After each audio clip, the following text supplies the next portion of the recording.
আসসালামু আলাইকুম প্রিয় শিক্ষার্থী এবং ভিউয়ার্স, কেমন আছো সবাই? আশা করি ভালো আছো। তোমরা অবগত আছো নিশ্চয়ই আমাদের চতুর্থ সপ্তাহের অ্যাসাইনমেন্ট পাবলিশড হয়েছে। তো কিভাবে আমরা যে পদার্থবিজ্ঞানের অঙ্ক করব, কিভাবে আমরা তার সুন্দর একটি লেখচিত্র অঙ্কন করব, সেটি আমি এই ভিডিওতে নিয়ে এসেছি। আশা করি প্রথম থেকে শেষ পর্যন্ত দেখলে তোমাদের সমস্যাটা যতটুকু সম্ভব চেষ্টা করব সমাধান করার জন্য। তো ভালো লাগলে লাইক, কমেন্ট এবং শেয়ার করবে, আর পুরো ভিডিওটা দেখবে। এবং আমি জীববিজ্ঞানের পার্টটাও শুরু করব এটার পরে। তোমরা এটা ডেসক্রিপশন বক্সে লিঙ্কস দিয়ে দেবো এবং আমার এই চ্যানেলেই পাবে। তাহলে আমরা প্রথম থেকেই শুরু করি। প্রিয় শিক্ষার্থী, আমাদের প্রশ্ন ছিল 70 কেজি একটি পাথর 40 মিটার উঁচু থেকে ছেড়ে দেওয়া হলে কি হবে। এটা ছিল আমাদের প্রশ্ন, এবং এটা আমাদের গতি এবং কাজ, ক্ষমতা এবং শক্তি দুটি অধ্যায় থেকে এখানে আমাদের এটা নেওয়া হয়েছে। তো প্রথম প্রশ্নটা হচ্ছে ক 40 মিটার উচ্চতায় বস্তুটির মোট শক্তি কত। তো আমরা জানি যে মোট শক্তি সমান সমান কি হচ্ছে ইপি, মানে বিভব শক্তি প্লাস গতিশক্তি অর্থাৎ ইকে। আর আমাদের এখানে দেয়া আছে কি ভর, অর্থাৎ 70 কেজি ভর এম সমান সমান 70 কেজি, আর উচ্চতা হচ্ছে আমাদের 40 মিটার। আর আমরা জানি যে অভিকর্ষণ ত্বরণ জি এর মান 9.8 মিটার পার সেকেন্ড। তো এখানে আমরা সেই অনুযায়ী মানটা নির্ণয় করব, এমজিএইচ এর মানটা বসাই, এবং গতিশক্তি সেটা যেহেতু 40 মিটার উচ্চতায় বস্তুটি স্থির থাকায় এর গতিশক্তি হচ্ছে 0। এক্ষেত্রে শুধু বিভব শক্তি কাজ করবে। তো আমাদের সেই প্রথম যে মোট শক্তিটা বের হয়েছে 29,400 জুল। তো আমাদের কয়ের আনসার হচ্ছে এটাই। তোমরা নিলে স্ক্রিনশট নিতে পারো। তো পরে আমরা যেটা দেখব ক্ষয়ের প্রশ্নটা হচ্ছে কি, সেটা আমরা একটু দেখে নিই। ক্ষয়ের প্রশ্নটা হচ্ছে যে 40 মিটার উচ্চতায় বস্তুটির মোট শক্তি কি কি রূপে রয়েছে ব্যাখ্যা করো। অর্থাৎ 40 মিটার উচ্চতায় বস্তুটির কি কি রূপ আছে তার, সেটা আমরা এখানে ব্যাখ্যা করব। তো আমরা ক্ষয়ের প্রশ্নের অ্যান্সারে আসি। আমরা জানি যে স্বাভাবিক অবস্থান থেকে পরিবর্তন করে কোনো বস্তুকে অন্য অবস্থানে, বা স্বাভাবিক যদি অবস্থা থেকে অন্য কোনো বস্তুকে অন্য অবস্থায় আনলে বস্তুটি কি যে কাজ করার যে সামর্থ্য অর্জন করে তাকেই আসলে বলা হয় কি বিভব শক্তি, ইপি। আমরা বলি একে ইপি দ্বারা প্রকাশ করি, অর্থাৎ এনার্জেটিক্যাল পাওয়ার অফ এনার্জেটিক্যাল যেটা বলি। আর যেহেতু এটা 40 মিটার উচ্চতা থেকে পাথরটিকে ছেড়ে দেওয়া হয়েছে, তো সেহেতু কি হবে আমরা সেটা দেখি। অর্থাৎ 40 মিটার উচ্চতা হতে পাথরটি ছেড়ে দেওয়ার পূর্ব মুহূর্ত পর্যন্ত পাথরটি ছিল কোথায়? আমরা জানি যে স্থির অবস্থানে রাখা হয়েছিল। অর্থাৎ এক্ষেত্রে বস্তুটিকে তার স্বাভাবিক অবস্থান হতে সরিয়ে অন্য অবস্থানে রাখা হয়েছে, তাই বস্তুটির মধ্যে বিভব শক্তি কি ক্রিয়া করবে না। আবার যদি কোনো বস্তু গতিশীল থাকার কারণে কাজ করার যে সামর্থ্য লাভ করবে, অর্থাৎ যখন এটা গতিশীল থাকবে তখন তাকে বলা হয় গতিশক্তি। আর পাথরটিকে ছেড়ে দেওয়ার পূর্ব মুহূর্তে পাথরটি স্থির অবস্থানে থাকার কারণে এর কিন্তু গতিশক্তি তখন 0 ছিল। সুতরাং 40 মিটার উচ্চতায় বস্তুটির মধ্যে কেবলমাত্র বিভব শক্তি কাজ করেছে, এখানে কোনো গতিশক্তি কাজ করে নাই। তাহলে আমাদের ক্ষয়ের অ্যান্সার নিশ্চয়ই ক্লিয়ার হয়েছে। আচ্ছা, গয়ের যে অ্যান্সার সেটা হচ্ছে কি, বস্তুটি মুক্তভাবে পড়তে থাকলে প্রতি 10 মিটার পর বস্তুটির সময় গতিশক্তি এবং সময় বিভব শক্তি পরিবর্তনের দুটি লেখচিত্র অঙ্কন করো এবং এর শক্তির পরিবর্তনও ব্যাখ্যা করো। তো আমরা সেই লেখচিত্র এবং এখানে গাণিতিক ব্যাখ্যা সব মিলিয়ে আমরা এখানে গ নম্বরে অ্যান্সার করব। তো আমরা জানি কি, প্রথমেই আমরা জানি সেখানে ভর দেয়া আছে অভিকর্ষ ত্বরণ 9.8, আর 40 মিটার যদি বস্তুটা বিভব শক্তি হয় তাহলে আমরা জানি ইপি সমান সমান এমজিএস। তাহলে এমজিএস এর মান আমরা এখানে ইপি এর মান পাচ্ছি 29,400 জুল, তাই না? এক্ষেত্রে কিন্তু সময় তখন আমাদের 0 সেকেন্ড ছিল। আর 30 মিটার উচ্চতায় বস্তুটির বিভব শক্তি যখন হবে তখন কি হবে, আমরা এখানে যেহেতু আগে ছিল 40 মিটার, সেখানে 40 ছিল, এখন আমরা 30 মিটার করব, তাই এখানে হাইট হবে আমাদের 30 মিটার। তখন আমাদের বিভব শক্তির মান হবে ক্যালকুলেশন করে 22,050 জুল। তো তোমরা ক্যালকুলেশন করে নেবে। আর এক্ষেত্রে অতিক্রান্ত দূরত্ব অর্থাৎ আমরা এখানে জানি যে এখানে উচ্চতা যেটা উপর থেকে নিচ পর্যন্ত যে উচ্চতাটা এটা হচ্ছে তার অতিক্রান্ত দূরত্ব, অর্থাৎ এইচ ড্যাশ 2 দেওয়া হয়েছে যেহেতু এখানে অনেকগুলো আমরা প্রথম দ্বিতীয় তৃতীয় অর্থাৎ 10 মিটার 20 মিটার 30 মিটার 40 মিটার এভাবে আমাদের 4টা 5টা অ্যান্সার বের করতে হবে, সেজন্য 1 2 3 4 দিয়ে আমরা করেছি। তো এখানে UT2 প্লাস হাফ GT2 এর স্কোয়ার, এখানে আমরা দেখি যে এখানে আদিবেগ যেহেতু 0 তাই এখানে ইউর মান 0। আর এর সাথে আমরা এখানে যে দূরত্বটা পাচ্ছি ক্যালকুলেশন করে, তোমরা ক্যালকুলেশনটা করে নিবে। সেই ক্যালকুলেশন করে আমরা এখানে সময়টা পাচ্ছি T2 সমান 1.43 সেকেন্ড। আর এই সেকেন্ড আমরা এখানে অতিক্রান্ত দূরত্বটা পাচ্ছি। এটা হচ্ছে আমাদের সেই যে প্রথম থেকে অর্থাৎ 10 মিটার থেকে যখন দূরত্বটা শুরু হয়েছে তখন। এখন 20 মিটার উচ্চতায় বস্তুটির বিভব শক্তি একইভাবে mgh3, অর্থাৎ এখানে আমরা 20 হাইট h=h3 হচ্ছে 20, বাকিগুলো সব তো একই আছে, ভর এবং অভিকর্ষ স্তরণ ক্যালকুলেশন করে আমরা পাচ্ছি 14,700 জুল। আর এর অতিক্রান্ত দূরত্বটা পাচ্ছি আমরা এখানে 20 হচ্ছে তার দূরত্ব, সেখানে আমরা এখানে তার যে অতিক্রান্ত দূরত্বটা হচ্ছে T3 = 2.02 সেকেন্ড। আমরা ক্যালকুলেশন একইভাবে ক্যালকুলেশন করে পাবো। আবার আমরা দেখতে পাচ্ছি 10 মিটার উচ্চতায় তার যে বিভব শক্তি mgh4, অর্থাৎ এখানে H4 যে উচ্চতা সেখানে হচ্ছে তার 10 মিটার, সেখানে আমরা 7,350 জুল পাচ্ছি। আর এখানে যে আমাদের 10 মিটারের যে অতিক্রান্ত দূরত্ব অর্থাৎ 40 থেকে আমরা এখানে 40 মাইনাস 10 করলে আমরা হাইট পাচ্ছি এখানে কত 30 মিটার, তাই না উচ্চতা। তো এখানে আমাদের সেই অতিক্রান্ত দূরত্বটা হচ্ছে কত যে T4 = 2.47 সেকেন্ড। এই সময়টা আমরা এখানে অতিক্রান্ত দূরত্বটা পাচ্ছি। তোমরা এখানে ক্যালকুলেশনটা করে নিবে, যে ক্যালকুলেশনটা দেওয়া আছে হয় স্ক্রিনশট দিয়ে নিতে পারো অথবা পজ করে তোমরা ক্যালকুলেশনটা নিতে পারো। আর পরে 0 মিটার উচ্চতায় ভূমিতে বস্তুটির অর্থাৎ 0 মিটার উচ্চতা বলতে একদম ভূমিতে বস্তুটির বিভব শক্তি হচ্ছে mgh5। তো এখানে আমরা যেহেতু জানি যে 0 যেহেতু তার হাইট, 0 দিয়ে যে কোনো সংখ্যা গুণ করলে 0ই আসে, তো এখানে 0 জুল হচ্ছে। আর অতিক্রান্ত দূরত্ব হচ্ছে তোমরা একইভাবে ক্যালকুলেশন করে নেবে, যেহেতু বিগত 4টা আমরা ক্যালকুলেশন করেছি একইভাবে, তখন T5 এর উত্তর আসবে 2.86 সেকেন্ড। এখন আমরা সেই লেখচিত্র অঙ্কনের জন্য আসছি। তো আমরা এটি লেখচিত্রের জন্য আমরা এখানে এরকম একটি কাগজ নিয়ে নেব লেখচিত্রের। তো এখানে আমরা জানি যে এক্স অক্ষ ওয়াই অক্ষ এবং কোন পাশে কোনটা রাখে।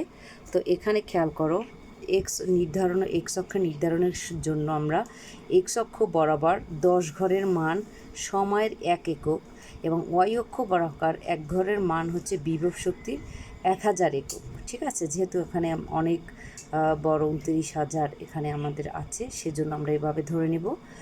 আর তোমরা সময়টা এভাবে করে নেবে। সময় আমাদের যেটা পাচ্ছিলাম আমরা সেই সময়টা তুলে নেব 0, তারপর 1.43 এ থেকে 2.86 পর্যন্ত, এবং বিভব শক্তি 29,400 থেকে 0 এটা আমরা তুলে নেব। এবং সেই অনুযায়ী আমরা একটি লেখচিত্র অঙ্কন করার চেষ্টা করব। সেটা হচ্ছে যে আমাদের এই যে 1 2 3 এটা হচ্ছে আমাদের সময়ের দিকটা, ঠিক আছে, এই 2 এবং 3 এভাবে। আর এখানে আমরা 1000 যেহেতু আমরা ধরেছি এখানে, তাহলে এক্স অক্ষ বরাবর ওয়াই অক্ষ ধরবে, তাহলে 1000 2000 এবং 3000। তোমরা এইভাবে, যেহেতু প্রথমটা হচ্ছে আমাদের এখানে 29,400, তার মানে হচ্ছে 30,000 এখানে যে দেয়া তার একটু নিচে, সামান্য একটু নিচে তোমরা একটু এরকম যেহেতু আমাদের 30,000টা উপরে একটু, 29,000 এখানে হবে 29,400। ঠিক আছে, আর পরেরটা আমরা দেখি, তখন সময় ছিল 1.43, তাহলে 1 হচ্ছে আমাদের এখান থেকে আমরা যে 4 ঘর এখানে আমরা লিখে নেব 1 2 3 4, এখানে 4 ঘর 4.3 একটু উপরে, আর ওখানে আমরা পাচ্ছি 22,500, অর্থাৎ এখানে যে আমরা 20,000টা দেওয়া আছে তার উপরে 21 22 এই সামান্য একটু এখানে আমরা দিয়ে দেব, একটা ফোঁটা দিয়ে নেব আমরা। অবশ্যই পেন্সিল দিয়ে আঁকার চেষ্টা করব, তাহলে যদি ভুল হলে তুমি আবার মুছে নিতে পারবে। আর এখানে আমরা যেটা পরের যে সময় সেটা হচ্ছে 2.02, তাহলে 2.02 তো একদমই 2 ধরতে নিব আমরা 2, আর সেখানে আমাদের যে বিভব শক্তি ছিল 14,700। তো এখানে আমরা 1,000 এই তার উপরে আমরা 4,000 4 ধরে নেব, 1 2 3 এই যে সরি এটা, তো এখানে 4,000 এটা আমরা ধরে নেব যে এইখানে একটা পড়বে। আর পরেরটা হচ্ছে আমাদের 2.47, ঠিক আছে। তো সেখানে 2 পয়েন্ট হচ্ছে এই 2 আমরা এরপর 4টা ধরবে, 1 2 3 4, এরপরে নিয়ে আমরা এই 4-এর উপরে ওখানে আছে আমাদের 14,007, যেহেতু আমাদের 1,000-এর কম, সরি 7,350, তো সেখানে আমরা এটা ধরে নেব যেহেতু এটা আমাদের 1,000-এর কম, এখান থেকে আমরা সেই 3টা ঘর বাদ দিয়ে এখানে, অর্থাৎ 3টা না সরি যেহেতু 7,000, হ্যাঁ 3টে ঘরই হবে, এখানে দিয়ে আমরা দিয়ে নেব। আর পরেরটা হচ্ছে কি আমাদের 2.86, অর্থাৎ 0 যেখানে তার সেখানে হচ্ছে 2.86, এখানে 2-এর পরে আমরা 8 ঘর ধরে এখান দেব। এরপর তোমরা এই যে আমরা রেখাটা দিয়েছি লাল রেখাটা, এটা তোমরা হাত দিয়ে এঁকে নেবে, যদিও আমারটা একটু ব্যাকা মানে এলোমেলো হয়েছে, তোমরা সুন্দর করে পেন্সিলে এঁকে তারপরে নিবে। আচ্ছা, তাহলে আমরা বিভব শক্তিটা পেয়েছি, এখন আমরা গতিশক্তিটা নির্ণয় করব। তাহলে দেখো 40 মিটার উচ্চতায় বস্তুটির গতিশক্তি ইকে সমান 1/2 mv², আমরা জানি। তো যেখানে এখানে বেগ 0, তাই এর কোনো গতি না থাকার কারণে এর বেগ হচ্ছে 0।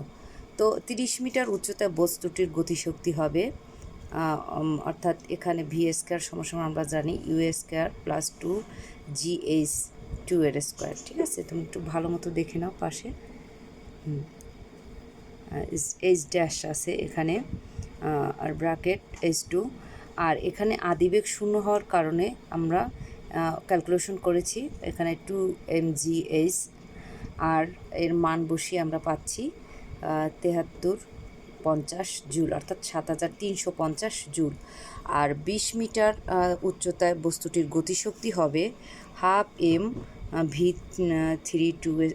mv3² সেখানে আমরা যে ওই একইভাবে উপরে যেভাবে আমরা লিখেছিলাম আদিবেগ তার 0 থাকায় সেখানে সেটা ইউ এর মান 0, তাই আমরা পাচ্ছি mgh3’।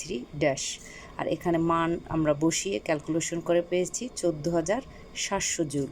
একইভাবে 10 মিটার উচ্চতায় গতিশক্তি বের করেছি আমরা 22,500 জুল। 0 মিটার উচ্চতায় অর্থাৎ ভূমিতে তার গতিশক্তি ছিল যে সেটা আমরা এখানে বের করেছি ক্যালকুলেশন করে, সেখানে আমরা পেয়েছি 29,400 জুল। এখন আমরা সেই আবার গতিশক্তির একটি লেখচিত্র নির্ণয় করব। সেখানে খেয়াল করো যে আমরা এখানে সময় আর গতিশক্তি উল্লেখ করে নিয়েছি, যে সময় কত ছিল এবং গতিশক্তি ছিল, সেই অনুযায়ী আমরা আবার একটি লেখচিত্র অঙ্কন করব। এখানেও আমরা একইভাবে এক্স অক্ষ বরাবর 10 ঘরের মানের সময়ের 1 একক এবং ওয়াই অক্ষ বরাবর 1 ঘরের মান আমরা বিভব শক্তির এখানে কি ধরব 1000 একক, অর্থাৎ বিভব এখানে হচ্ছে গতিশক্তির যেটা আমরা দেখেছি সেই গতিশক্তির। তো আচ্ছা, এখন তোমরা খেয়াল করো যে গতিশক্তির ক্ষেত্রে একইভাবে গতিশক্তির ক্ষেত্রে আমরা যখন দেখেছি যে তার মানটা আমরা খেয়াল করি, মানটা ছিল কি ওখানে আমাদের 0 সেকেন্ড ছিল, তখন আমাদের গতিশক্তিও 0 ছিল, সেই 0-র ঘরে আমরা এখানে পেয়েছি। একইভাবে আবার 1.4-এর ক্ষেত্রে আমরা যখন পেয়েছিলাম তখন হচ্ছে 7,350, আবার 2.20 সেখানে আমরা পেয়েছি 14,750, আমরা একইভাবে সেই করেছি। আবার যখন আমরা 2.47 যখন ছিল 2.47, এই যে আমাদের এই সোজা বরাবর আমরা সেটা তখন পেয়েছি 22,500 আর 22,050, সরি। তারপরে আমরা পেয়েছিলাম 2.86, তখন আমাদের হয়েছে 29,400।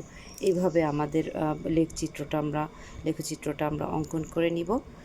এরপরে আমাদের যেহেতু এখানে আমাদের দুটি শক্তির যে পরিবর্তনটা সেটা আমাদের ব্যাখ্যা করতে বলা হয়েছে, তা আমরা দেখি এখানে 40 মিটার উচ্চতায় বস্তুটির মোট শক্তি ছিল আমরা জানি 29,400 জুল, তাহলে 30 মিটারে হবে 29,400 জুল। দেখি আমরা যে দুটো যে আমরা মোট শক্তি সমান জানি আমরা বিভব শক্তি প্লাস গতিশক্তি সেটা আমরা প্রত্যেকটাই 10 মিটার, 20 মিটার, 30 মিটার, 40 মিটার উচ্চতায় সবগুলোর মোট শক্তি আমরা পাচ্ছি 29,400 জুল। তো উপরোক্ত গাণিতিক বিশ্লেষণ যে স্পষ্ট যে প্রতিটি মুহূর্তে বা যে কোনো অবস্থানে মোট শক্তি কিন্তু কোনো পরিবর্তন হয় না, অর্থাৎ তার মোট শক্তি কিন্তু ধ্রুব রয়েছে, যা হচ্ছে আমাদের যে সংরক্ষণশীল নীতি রয়েছে তাকে কিন্তু সমর্থন করে। তো এটাই হচ্ছে আমাদের গয়ের ব্যাখ্যা। এরপরে আমরা যে ঘয়ের প্রশ্নটা সেটায় আসি। ঘয়ের প্রশ্নটা হচ্ছে লেখচিত্র থেকে কোন উচ্চতায় বস্তুটির বিভব শক্তি এবং গতিশক্তি সমান রয়েছে দেখাও, আর সেটা মোট উচ্চতার কত অংশ দেখাও। অর্থাৎ এখানে কিন্তু প্রশ্ন দুটোর মতো বলা যায়, অর্থাৎ বলেছে গতিশক্তি এবং বিভব শক্তির কোন জায়গায় আমাদের লেখচিত্রটা সমান রয়েছে সেটা, আবার সেটার মধ্যে যে উচ্চতা কত অংশ সেটাও দেখাতে হবে। তো আমরা দুটো লেখচিত্রকে একত্রে করে পাই, এভাবে আমরা একটি লেখচিত্র পেয়েছি। এখানেও আমরা স্কেল নির্ধারণ করেছি এক্স অক্ষ বরাবর 10 ঘরের মান সময়ের 1 একক, আর ওয়াই অক্ষ বরাবর 1 ঘরের মান গতিশক্তির 1000 একক। তো একইভাবে আমরা দুটো লেখচিত্রকে এক করে নেব, ইনশাআল্লাহ তোমরা পারবে। একটা হচ্ছে গতিশক্তি, একটা হচ্ছে বিভব শক্তি, সে দুটো আমরা লেখচিত্র দুটি একত্র করেছি। করার পরে আমরা এটা একটু ব্যাখ্যা করব। লেখচিত্র হতে দেখা যায় যে 2.02 সেকেন্ড সময় পাথরটি কী হচ্ছিল, বিভব শক্তি এবং গাণিতিক শক্তি সমান রয়েছে, অর্থাৎ তার যে 2.2 সেকেন্ড সময়ে তখন কিন্তু দুটো মিলে গিয়েছিল, আমরা এখানে দেখতে পেয়েছি। তখন তার জুল ছিল কি, এই যে 14,000, তাই না? আমরা এখানে দেখতে পাচ্ছি যে দুটো যখন একত্র হয়েছে তখন তার ছিল 14,700 জুল। আর হতে আমরা 2.202 সেকেন্ড সময়ে পাথরটি ভূমি হতে 20 মিটার উচ্চতায় ছিল, সেটাও আমরা কিন্তু লেখচিত্রতে একদম পরিষ্কার ছিল। আর সেটা ছিল একদম কখন আমাদের তখন যে তার উচ্চতাটা ছিল তখন ছিল 20 মিটার, তাই না? 20 মিটার উচ্চতায় তার কিন্তু ছিল তখন, অর্থাৎ এর যা মোট উচ্চতার 40 মিটারের অর্ধেক, অর্থাৎ যে উচ্চতায় পাথরটি বিভব শক্তি এবং গতিশক্তি সমান সেই উচ্চতা হচ্ছে মোট উচ্চতার অর্ধেক। তো আশা করি তোমরা ভিডিওটিতে সম্পূর্ণটা সমাধান করতে পেরেছো, যদিও বড় হয়ে গেলেও একদম অ্যান্সারটা সুন্দরভাবে তোমরা শেষ করতে পারবে। আর জীববিজ্ঞান বিষয়টা নিয়ে আসছি, সাথেই থাকবে। ভিডিওটি দেখার জন্য অসংখ্য ধন্যবাদ সবাইকে। আসসালামু আলাইকুম।